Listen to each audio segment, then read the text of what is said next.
Y vamos a cambiar ahora de tema. Anoche fue una nueva jornada, una nueva jornada de lo que es el día del abogado víctima del terrorismo de Estado. Recordemos aquel episodio representado como la noche de las corbatas, donde lamentablemente tuvo muchas víctimas también aquí en la ciudad de Mar del Plata. Y estamos en comunicación con Pablo Weinsberg, quien es periodista y uno de los autores de este libro, junto a Felipe. Con ellos dos estamos en comunicación para dialogar un poco en torno a este libro que ustedes llevaron adelante investigando estos sucesos ocurridos aquí en la ciudad. ¿Cómo están? Bienvenidos. Hola, ¿qué tal? Muchas gracias por invitarnos. Por favor. Hola, buenas tardes. Bueno, en principio vamos a dar detalles de esta investigación que ustedes han llevado adelante y cómo surge esta idea de llevar adelante este libro. Mira, el libro cuando empezamos, Felipe, que es no nacido pero sí criado en Mar del Plata, tenía en mente la noche de las corbatas como un hecho trágico de la ciudad y que cuando empezamos a investigarlo no había mucho conocimiento o no era algo de lo que se hablaba en la ciudad. Y pasado el tiempo, también con un proceso de memoria, justicia y derechos humanos, que de alguna manera el libro acompañó, sobre todo en el último tramo, permitió que el hecho se conociera, digamos, el secuestro de un grupo de abogados laboralistas que defendían a trabajadores de sindicatos y que peleaban por mejoras en sus derechos. Ejemplo del proceso que se produjo es que, por ejemplo, hoy la delegación del Ministerio de Trabajo de Mar del Plata lleva el nombre de Norberto Centeno, que es uno de los creadores y organizadores de la Ley de Contrato de Trabajo. Y en Olavarría lleva el nombre de Carlos Moreno, que también fue un abogado laboralista muy importante que abordó el problema de la silicosis en Loma Negra. Todo esto es el resultado de un proceso político y social que permite que la provincia de Buenos Aires ponga esos nombres y reconozca el rol de esos abogados. Claro. Recordemos que además hoy es el Día del Abogado Laboralista. Ayer fue lo que mencionábamos, que era esta jornada tan pero tan especial, que estamos hablando del Día del Abogado Víctima del Terrorismo de Estado. Hablábamos recién de lo que motivó también esta investigación y era claro también el mensaje por quienes llevaban adelante la dictadura, ¿no? Estamos hablando de la desaparición de aquellos que representaban a los trabajadores en estos momentos tan difíciles de nuestra historia. Sí, una de las primeras cuestiones que nos planteamos con Pablo fue determinar qué era el criterio común que los unía, digamos, cuál había sido la motivación del poder represivo militar para caer sobre estos abogados.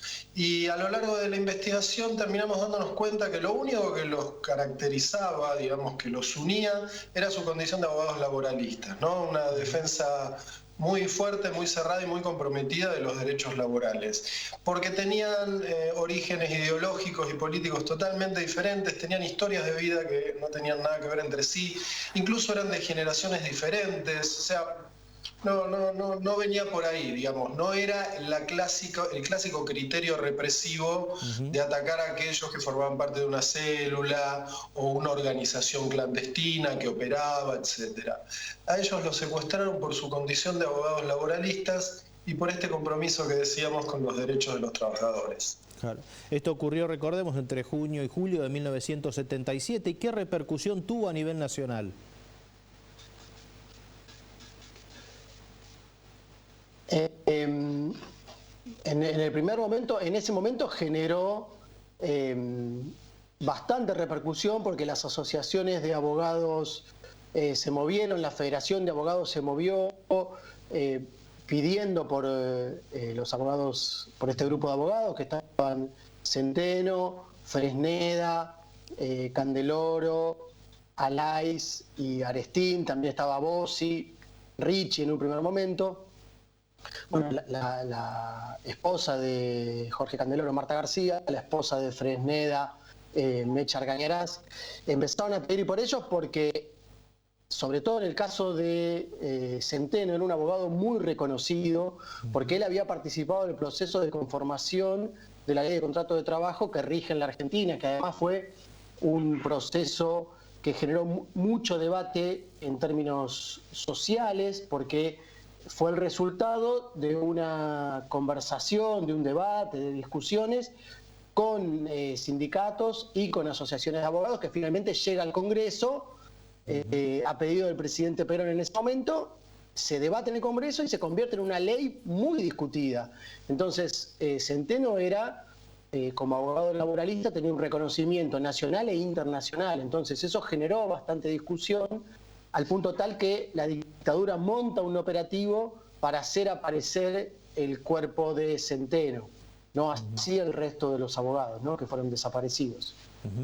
Y echa circular el rumor de que había sido una operación del grupo Montoneros por una desaveniencia de dinero, que Centeno administraba dinero de la organización Montoneros y que por ese detalle lo habían secuestrado y lo habían matado la misma organización, claro, lo cual es absoluto y completamente falso.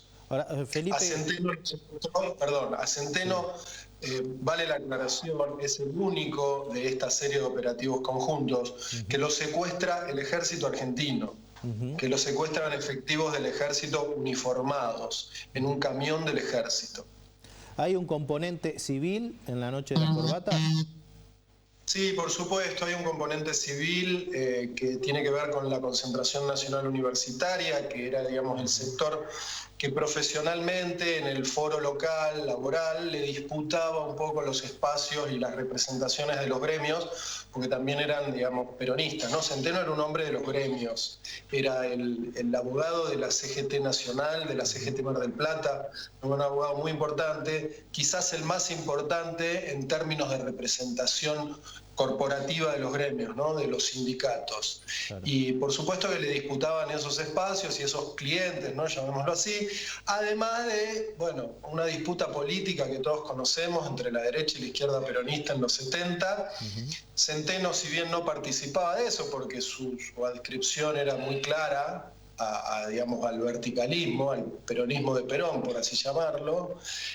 Centeno no participaba de eso, pero bueno, cayó un poco víctima de eso. Nosotros consideramos que tiene que haber habido un entregador, digamos, que los militares por sí mismos no podían conocer y no podían seleccionar de una manera tan fina, porque en estas extracciones tan diversas que vemos de los abogados de la noche de las corbatas, hay una selección muy delicada, porque están representados casi todo el arco ideológico, ¿no? Tomás Fresneda era un librepensador con cierta simpatía por la izquierda peronista. Centeno, como decíamos, era un hombre conservador del peronismo verticalista. Jorge Candeloro era el secretario general del PCR. O sea, estaban representados todo.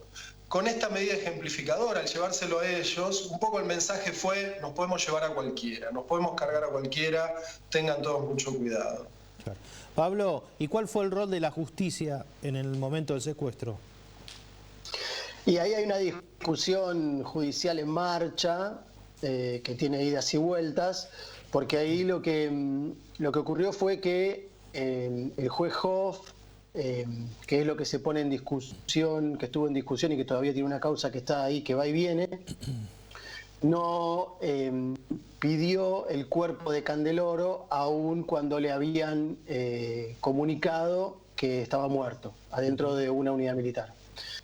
Entonces eso, después el cuerpo desapareció, entonces eso ha generado toda una discusión que viene planteando y sosteniendo Marta García de Candeloro, que es la principal acusadora de la responsabilidad de Hoff en este caso. Bien. Pablo, Felipe, gracias por esta comunicación y por supuesto aquellos que quieran seguir conociendo más de esta historia, está el libro, ¿no? Con muchos más datos que aportan y mucho sobre, lamentablemente, esta noche de las corbatas. Así que le agradecemos a los dos por esta comunicación. Un placer. Muchas gracias. Gracias. Ahora vamos a cambiar de tema para hablar del anuncio